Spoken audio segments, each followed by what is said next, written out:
जिसने बढ़ाया भारत का मान, उस झारखंड की बेटी का है बुरा हाल।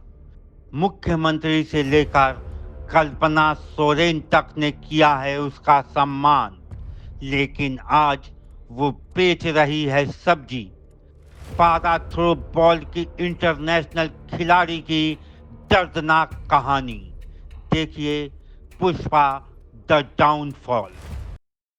जोहार नमस्कार, मैं प्रियंका और आप देख रहे हैं न्यूज़ फ्रेम। इस वक्त हम मौजूद हैं रांची स्थित कटरू ब्रिज के पास और आज हम आपको एक ऐसे महिला से, एक ऐसे शख्स से मिलाने वाले हैं जो दिव्यांग होते हुए भी अपने आप में एक मिसाल है।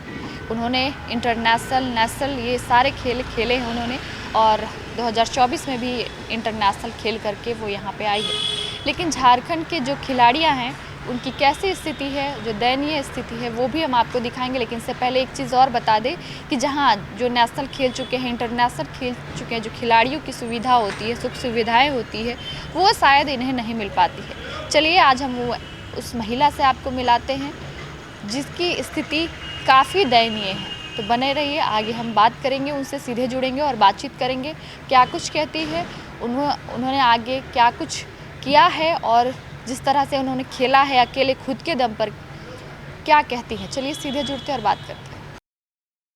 हौसले की उड़ान जब आसमान छू लेती है, मुश्किलों की दीवारें भी खुद झुक जाती है। दिव्यांग नहीं, ये तो परवाज़ के परिंदे हैं जो अपने जज्बे से दुनिया जीत लेते हैं। जोहार नमस्कार, मैं प्रियंका और इस वक्त हम मौजूद हैं एक ऐसे खिलाड़ी के घर में शायद आप नहीं जानते होंगे। हमारे पीछे जो आप ये टूटे फूटे घर देख रहे हैं, ये किसी आम का घर नहीं है, ये ख़ास है। और ख़ास इसलिए है क्योंकि जिस हौसले की हमने बात की है वो अपने आप में एक बहुत ही मजबूत खिलाड़ी है। दिव्यांग होते हुए भी इंटरनेशनल तक इन्होंने परचम लहराया है और अपने गांव घर का नाम और अपने परिवार का नाम जो है वो रोशन किया है। हमारे बीच पुष्पा मिंज है। शायद आपने ये नाम कभी सुना नहीं है और सुना भी हो तो शायद ये नाम विलुप्त हो गया है, क्योंकि इस जो ये खेल खेलती हैं उसकी चर्चा शायद बहुत कम होती है। आपने आर्चरी देखा होगा, हॉकी देखा होगा, जिसमें बहुत सारे लड़कियां हैं इंटरनेशनल ओलंपिक तक खेलती हैं। लेकिन हमारे बीच पुष्पा मिंज मौजूद है। ये कौन है, हम इन्हीं के जुबानी जानेंगे और आपको थोड़ा सा एक परिचय दे देते हैं। इनका नाम पुष्पा मिंज है, एक गांव की रहने वाली लड़की है और लगभग 13 सालों से रांची में अकेले रहकर इंटरनेशनल तक इन्होंने अपना जो परचम लहराया है और गांव घर का नाम रोशन किया है। पुष्पा, हमारे चैनल में आपको बहुत बहुत स्वागत है और बहुत बहुत बधाई है। ये घर आप ही का है? हाँ, हम यहीं रहते हैं और रेंट में रहते हैं। रेंट में रहते जी। कितने समय से रह रहे हैं? हम 2012 से रह रहे हैं अभी और अभी लगातार यहीं रह रहे हैं। यहीं रह रहे जी। हैं। ये घर कब टूटा आपका? ये जो 22 जून को 2025 में जो आया ना पानी, जो बारिश हुआ, तो उस दिन इतना बारिश हुआ कि संभलने का मौका ही नहीं दिया और इतना पानी घुस गया कि समझ में नहीं आया और पानी घुस गया और घर भी गिर गया। और आप एक इंटरनेशनल खिलाड़ी है। जी। क्या खेलती हैं पुष्पा? हम थ्रोबॉल खेलते हैं और वॉलीबॉल दोनों खेलते हैं। पारा थ्रोबॉल? जी। हाँ, और वॉलीबॉल भी खेलते हैं? हम वॉलीबॉल भी खेलते हैं। अच्छा, आप दिव्यांग हैं लेकिन हौसला इतना कि आप इंटरनेशनल तक परचम लहरा चुकी हैं। लेकिन आप एक सब्जी बेचने का काम करती हैं और ये जो घर है, आपको इस तरह के घर में रहने की क्या ज़रूरत है? आप तो एक इंटरनेशनल प्लेयर हैं। प्लेयर तो है पर क्या करें, मजबूरी, घर का हालत, स्थिति। घर में मैं घर में मतलब मम्मी पापा नहीं है, भैया भाभी है पर वो लोग किसान करते हैं और सबका अपना अपना शादी हो गया। तो अभी वो लोग से सबका वो लोग का भी बच्चा है तो थोड़ा बहुत वो लोग भी मदद करते हैं। अब अपना भी देखते हैं तो कितना मदद कर पाएंगे, जितना होता है वो लोग करते हैं। इसीलिए अभी हम सब्जी लगा रहे हैं अभी और खेलते हैं तो उसमें बहुत ज़्यादा खर्च भी होता है, आने जाने का भाड़ा और अपना खर्चा चाहिए, घर चलाना चाहिए, तो इसीलिए हम सब्जी लगाते हैं। अच्छा, कितने समय से ये सब्जी आप लगा रही हैं? सब्जी तो हम लॉकडाउन के बाद इधर बचते से ही लगा रहे हैं। मतलब हाँ। 3-4 साल हो गए? हाँ। अच्छा, इससे पहले क्या काम करते? इससे पहले हम कॉलेज का पढ़ाई कर रहे थे, उस टाइम नहीं लगा रहे थे सब्जी। तो खर्चा कैसे निकालते? उस टाइम बाबा थे तो उसी से वही खर्चा देते थे। फिर कोरोना के बाद मतलब कोरोना में बाबा डेथ हुए ना, उसके बाद से इधर हम फिर खुद से करने लगे। जी। एक बात बताइए, आप पारा थ्रो बॉल भी खेलती हैं और साथ ही वॉलीबॉल भी खेलती हैं, कितने समय से खेल रही हैं और साथ ही आप दिव्यांग हैं? इस बात की हम चर्चा करना भी चाहेंगे और नहीं भी, क्योंकि एक दिव्यांग होते हुए भी इतनी मजबूत खिलाड़ी हैं कि अपने हौसले से और खुद के दम पे इंटरनेशनल तक आपने परचम लहराया है। लेकिन एक सवाल मेरा ये रहेगा कि शुरुआत आपने कैसे की और कैसे आपको लगा कि हम इस खेल की तरफ जा सकते हैं? शुरुआत तो 2017 से, जैसे हाँ एक दोस्त ने बताया कि एक खेल है, तो उसी में मतलब सर जो मुकेश सर है उससे मिले, उसके बाद में बताए कि तुम लोग खेल सकती हो, मतलब वॉलीबॉल। फर्स्ट में वॉलीबॉल खेल रहे थे, उसके बाद में इसमें फिर थ्रो बॉल का भी खेलने लगे। Throw ball. तो उसके बाद में एक दो बार मतलब तो लग रहा था फर्स्ट में कि कैसे खेलेंगे कैसे करेंगे, पर खेलते खेलते हौसला बढ़ा। फिर सर भी मतलब सहयोग किए कि कर सकती है। उसके बाद सर का ही सहयोग रहा इतना दिन, अभी तक सर का ही इतना दूर पहुंचाने में सर का ही सहयोग रहा कि हम अभी इंटरनेशनल खेले और अपना देश और राज्य का नाम रोशन किया और आगे तक और आगे जाना चाहते हैं और आगे तक खेलना चाहते हैं। इसीलिए सर का भी बहुत सहयोग रहा, इसीलिए सर मुकेश सर को धन्यवाद देना चाहते हैं कि हमको वहाँ तक पहुँचाएं। और अब जिस तरह आप शुरुआत में जब खेलना स्टार्ट की तो कौन कौन सी चुनौतियों का सामना करना पड़ा आपको? उस टाइम तो हाँ गांव देहात का बोलते थे कि खेल पाएगी, ये क्या कर पाएगी, कुछ नहीं कर पाएगी, पर अपने मतलब हौसला अगर बुलंद रहे तो कुछ भी करके दिखा सकते हैं। इसीलिए हम अपना दम पे ही करके ही दिखाएंगे, यही सोचे और अभी तक करते ही आए हैं अपने दम पर। जब आप शुरुआत में जिस गांव से, आप कौन से गांव से निकली हैं? हाँ, मेरा गांव नरकोपी हुआ। नरकोपी। अच्छा, जी। नरकोपी कहाँ पड़ता है? और टंगर बसली से आगे बेड़ो प्रखंड पड़ता बेड़ो है। प्रखंड जी। पड़ता है। हाँ, ये बेड़ो प्रखंड में इनका गांव है। टांगर बसली जिसे कहते हैं नरकोपी से ये आती हैं। जिस दौरान आपने शुरुआत की खेल की, उस दौरान गांव वाले का क्या कहना रहता है? क्योंकि हौसला तो कोई बढ़ाते नहीं, और खेल की अगर हम बात करें तो ज़्यादातर लड़कियां खेल के लिए बाहर निकलती हैं। और सबसे बड़ी बात ये है कि ज़्यादातर झारखंड से ऐसे बहुत सारे खिलाड़ी हैं जो ओलंपिक तक खेली हैं और अपना परचम लहराई हैं। लेकिन आप उस गांव से एक अकेली व्यक्ति हैं, एक अकेली महिला हैं, निकली हैं वहाँ से। किन किन परेशानियों का सामना करना पड़ा? लोग क्या बोलते थे? बहुत सारी परेशानी आती है, तो खास कर तो दिव्यांग लोग ये तो खुद से ये है कैसे खेलेगी, ये करेगी, मतलब कुछ नहीं कर पाएगी। इतना तो बहुत देखे हैं ऐसा, मतलब लोग बोलते हैं, पर हम लोग उस लोग का बात को नहीं लेते हैं। अपना करके दिखाएंगे ना तब हम लोग बोलेंगे, ऐसे बोल के कुछ नहीं बोलते थे। दिव्यांग की आप बात कर रहे थे, दिव्यांग होने के बावजूद भी आपको खेल के लिए हौसला कैसे मिला? आपके घर में सपोर्ट करने के लिए कौन थे? घर में सपोर्ट तो थोड़ा बहुत है, और जितना भी सपोर्ट मिला है सर का मिला है, मुकेश सर हुए, और मतलब और दोस्त लोग को देख के, और जैसे नॉर्मल के खिलाड़ी करता है वो लोग को देख के ही मतलब खुद से ये करे और मतलब किए। मतलब घर में आपको सपोर्ट करने के लिए कोई नहीं? मतलब है भैया भाभी, पर उतना वो लोग को थोड़ी ना है। गांव देहात का वो लोग तो पते नहीं है कि दिव्यांग भी एक खेल सकता है, पर अभी थोड़ा बहुत मतलब जान रहा है कि हाँ एक दिव्यांग भी मतलब खेल सकती है, कुछ भी खेल में अपना नाम रोशन कर सकती है। सिर्फ जान रहे हैं वो लोग कि खेल सकती है, लेकिन कोई समाज, कोई परिवार वाले लोग आपका कोई कभी सहयोग नहीं, उतना सहयोग नहीं रहा घर का। इसीलिए बस सर का ही सहयोग रहा, तो सर को ही धन्यवाद देना चाहते हैं, मुकेश सर को। आप सबसे पहले अंतर्राष्ट्रीय जो खेल है वो कब खेली थी? नेशनल तो हम 17 से खेल रहे हैं, तो हाँ उसके बाद में इंटरनेशनल 2024 में गए थे नेपाल, फिर थाईलैंड गए थे, वो भी 2024 में था। उसके बाद कंबोडिया गए थे। कंबोडिया भी 2024 में, और ये एशियन गेम हुआ था तो 2025 में। उसके बाद अभी लास्ट जाएंगे नेशनल का, 27 तारीख को कोयम्बटूर जाना है। ये बताइए कि नेशनल जब आप खेली, इंटरनेशनल खेली, अनुभव कैसा रहा आपका? अनुभव मतलब क्या बोले कि अच्छा करे, मतलब दूसरों को देख के हौसला होता है कि हम भी मतलब एक नॉर्मल खिलाड़ी को देखते हैं तो वो लोग कितना अच्छा लगता है कि हम भी अपना मतलब गांव देहात का या राज्य का देश का नाम रोशन के लिए और अच्छा से अच्छा खेले, अपना परफॉर्मेंस अच्छा करे। तो वही देख के हमको अच्छा लगा। पढ़ाई कहाँ तक की है आप? हम पीजी तक पढ़ाई की है। पीजी तक की। जी। अच्छा, और घर परिवार में कौन कौन है?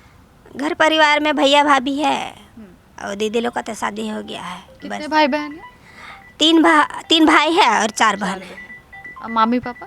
मम्मी पापा नहीं है, नहीं। दोनों। कितने समय वो लोग गुजर गए? मम्मी तो हम छोटा थे उसी टाइम और बाबा 2020 में डेट किए, उसके बाद 2020 में। दादा दादी कोई नहीं? चाचा चाची लोग?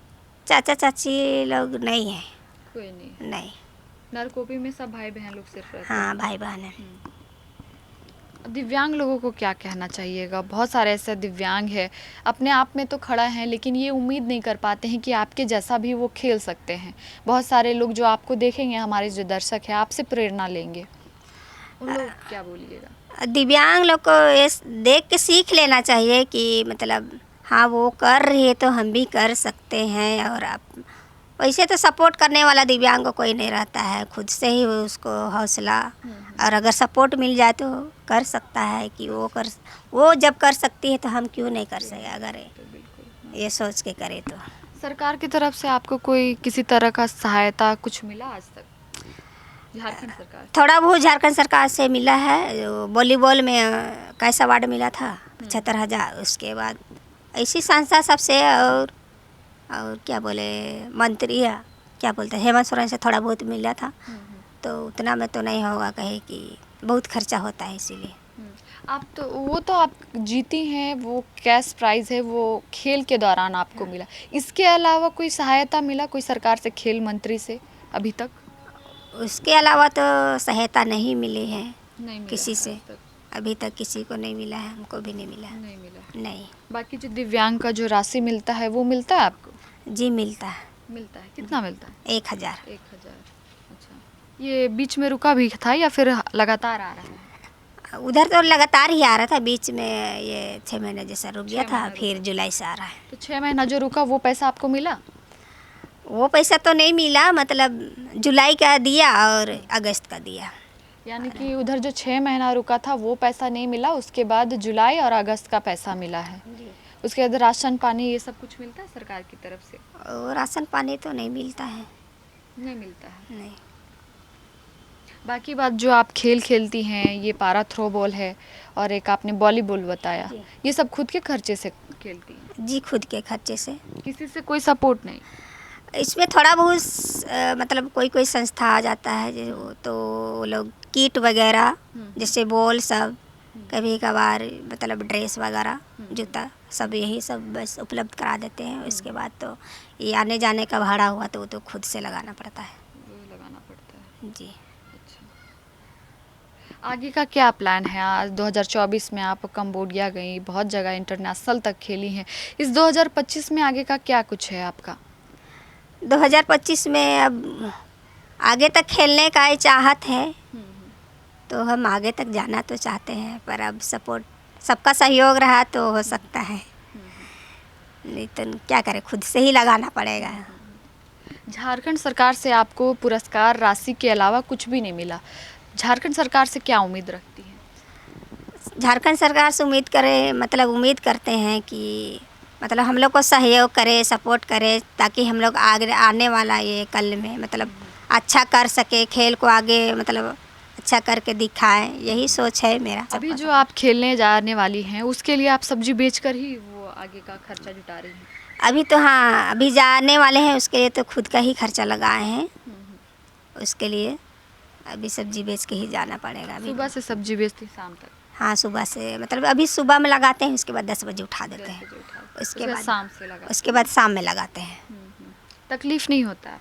तकलीफ बहुत होती है, पर क्या करें। आप एक इंटरनेशनल खिलाड़ी हैं और सड़क पे सब्जी बेचती हैं, बुरा नहीं लगता कि इंटरनेशनल होने के बावजूद भी जो खेल कर पहुंची हैं उनका घर आलीशान होना चाहिए था? लेकिन स्थिति देखिए, जब ये शुरुआत की तो परिस्थितियां जैसी भी होती है, लेकिन इंटरनेशनल तक पहुंचते पहुंचते बहुत सारे ऐसे खिलाड़ी हैं, अगर भारत से आप बाहर भी जाएं या झारखंड को छोड़ के थोड़ा सा आप बाहर हट के अलग राज्यों में देखें तो बहुत सारे ऐसे खिलाड़ी हैं जिसे हर सुविधा मिलती है। लेकिन झारखंड सरकार की आप हालत देखिए, जितने झारखंड के खिलाड़ियाँ हैं, झारखंड से ऐसे बहुत सारे खिलाड़ी हैं, ओलंपिक तक जा चुकी हैं, हमने आपको पहले भी बताया, लेकिन स्थिति आज भी नहीं सुधरी। हम आपको लाइव एग्जाम्पल दिखा रहे हैं कि आज भी ये सब्जी बेच करके और कुछ संस्था के द्वारा जो सहयोग मिल जाता है, किट मिल जाता है, उसके द्वारा इनका जो खर्चा है आगे का वो करती हैं और किट मिलने के कारण वो थोड़ा सा सहायता हो जाता है। और साथ अभी ये 2024 में इन्होंने इंटरनेशनल भी खेला है, कंबोडिया भी गई, 25 में ये फिर से 27 अगस्त को जाने वाली हैं ये खेलने के लिए, और इनको वो सहायता फिर से अभी नहीं मिल पा रही है। ये उम्मीद लगा रही हैं कि झारखंड सरकार जो खेल मंत्रालय है वो इन्हें सहयोग करे, लेकिन उम्मीद से क्या होता है। फ़िलहाल ये सब्जी बेच कर के ही अपना गुजर बसर कर रही हैं और जो आगे का जो खर्चा है, जो खेल के लिए इनको निकालना है, वो भी खुद कर रही हैं। पुष्पा, खेल मंत्री से क्या कहना चाहेंगे? अभी सुदिव्य कुमार सोनू हैं खेल मंत्री, उनसे क्या बोलेंगे? अभी जाने वाले कोई सहायता? अभी तक तो उससे कुछ सहायता नहीं मिले हैं, उससे नहीं मिले हैं तो उम्मीद क्या करती हैं, क्या बोलना चाहेंगी? अगर खेल मंत्री ये वीडियो देखे तो उनसे क्या बोलिएगा? खेल मंत्री से उम्मीद करते हैं कि सहयोग करे, जैसे मतलब आने जाने का सुविधा, मतलब गाड़ी, मतलब जो ट्रैवल खर्चा होता है वो सब, ये सब सहयोग करे ताकि हम अच्छा करके आए। अभी 2025 में आप जो खेल के लिए जाने वाली है वो कहाँ जाने वाली है? अभी कोयम्बटूर जाने वाले हैं। कोयम्बटूर जाने जी। वाली। वहाँ का अनुभव आपका कैसा रहता है? जब आप अन्य देश के खिलाड़ियों से मिलती हैं तब कैसा लगता है? वहाँ का अच्छा, सबका मतलब खिलाड़ी लोग का देखते हैं, आने जाना का मतलब खर्चा सब मिलता है। एक नेशनल खिलाड़ी को भी उधर मतलब क्या बोले कि जॉब देता है, यहाँ तो जॉब कुछ मिलता नहीं। है। हाँ, यहाँ वहाँ कुछ नहीं मिलता। कुछ नहीं मिलता है। उन लोग से कैसे बातचीत होता है? वो लोग तो इंग्लिश में बात करते वो लोग तो इंग्लिश में बात करता है पर हम लोग को समझ में नहीं आते। नहीं आता। थोड़ा बहुत जितना आता है उतना बोलते हैं। हाँ। और नहीं कभी आता। प्रयास की कि इंग्लिश थोड़ा उन लोग से सीख ले? हाँ, अभी तो सीखिए रहे हैं वो लोग से, मतलब वो लोग को भी हम लोग को भाषा नहीं समझ में आता और हम लोग को वो लोग का भाषा नहीं समझ में आता, तो थोड़ा बहुत सीख रहे हैं अभी। थोड़ा इतना इशारा सारा, समझ जाते हाँ, हैं ना? थोड़ा थोड़ा मतलब कुछ जितना सकता है उतना तो बोलते हैं, और जिसको नहीं सकते हैं उसको नहीं बोलते हैं। फिलहाल जो हमने आपको जो घर दिखाया वो घर में पहले रहती थी और अभी कुछ दिनों से, लगभग 1 महीने से इस घर में रह रही हैं किसी तरह से। और आप देखिए ये मेडल किसी दीवार में टंगे होने चाहिए थे और चमचमाती ट्रॉफी जो है दीवारों में सजी हुई होनी चाहिए थे, लेकिन एक प्लास्टिक में ये कैद होकर कर रह गया ये मेडल। सोचिए कि ऐसी स्थिति पारा थ्रोबॉल खिलाड़ी की है जो इंटरनेशनल तक परचम लहरा चुकी हैं। और ये सारे जो आप मेडल देख रहे हैं ये है काठमांडू नेपाल का है, और देखिए ये पारा थ्रोबॉल इंडिया का है, और ये नेपाल का है, और पारा थ्रोबॉल फेडरेशन इंडिया ये भी इंडिया का है। और आपको ये भी दिखाने का प्रयास करेंगे कि इंटरनेशनल पारा थ्रोबॉल चैम्पियन 2024 का है, जब ये वो थाईलैंड में हुआ था। एक और देखेंगे, ये एशियन पारा थ्रोबॉल चैम्पियनशिप हुआ था, ये 28 और 30 मार्च को 2025 में। उस समय ये जीत करके लाई थी। और देखिए ये सिल्वर, ब्रॉन्ज, गोल्ड सब मेडल यहाँ पे है। ये पारा थ्रोबॉल है, ये भी 2024 में खेल करके आई थी, ये तब का है। और ये सभी जो मेडल हैं ये सब सजे होने चाहिए थे आपके दीवारों में। एक अच्छे से जब दीवार में सजा हुआ होता है तो लगता है कि ये एक इंटरनेशनल प्लेयर का घर है, लेकिन देखिए एक प्लास्टिक में और इस ट्रॉली बैग में कैद हो करके रह गया है। ये स्थिति साफ तौर पे जाहिर करती है कि इनकी सहायता के लिए कोई नहीं है। जो परिवार का सपोर्ट होता है, जो समाज का सपोर्ट होता है, समाज से वो बहुत दूर की बात है, लेकिन जब परिवार का जब सपोर्ट होता है तो बच्चे जो हैं और आगे तक पहुंचते हैं और बहुत ही अपने आप में सहज महसूस करते हैं कि कोई तो है मेरे लिए जो इतना कुछ कर रहा है। लेकिन जो ये उम्मीद है ये खुद एक बक्से में कैद होकर के रह गई है। देखिए ये जो शील्ड देख रहे हैं मेडल के अलावा ये एक बक्से में कैद होकर के रह गया है। आप उम्मीद लगाइए कि इसे बक्से में रहना चाहिए या कहीं पे दीवारों पे सजी हुई होनी चाहिए। ये जो सारे ये इनको सम्मान के रूप में ये मिला है, और ये भी देखिए ये भी मिला है। एक चीज़, ये राष्ट्रीय दिव्यांग वित्त विकास विकास निगम सामाजिक न्याय और आधिकारिक मंत्रालय भारत सरकार के द्वारा ये इन्हें पे मिला था। लेकिन देखिए ये एक बक्से में कैद होकर के रह गया है। और भी हम आपको दिखाने का प्रयास करें कि ये जो बॉल है, देखिए ये बॉल भी ऐसे ही यहाँ पे जितने सारे सामान हैं उन सब के बीच है। ये सब सारे बॉल एक जगह पे होने चाहिए। ये भी बॉल जो है ये भी पुष्पा का ही है। वो एक चीज़ और क्या रखा हुआ है पुष्पा। अच्छा, सम्मान प्रतीक ये आपको मिला था 2022 में। देखिए ये दिव्यांग को मिलता है और ये इन्हें 2022 में मिला था, लेकिन ये भी टूट गया है।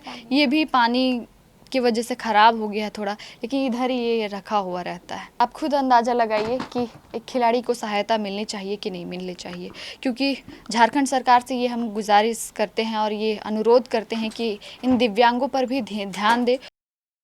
स्थिति देखिए एक इंटरनेशनल खिलाड़ी की घर क्या ऐसा होना चाहिए, आप खुद अंदाज़ा लगाइए। जो झारखंड से हैं या झारखंड के बाहर से भी जो लोग हैं, अगर एक इंटरनेशनल खिलाड़ी की घर अगर ऐसा होता है तो फिर क्या फ़ायदा एक इंटरनेशनल होने का।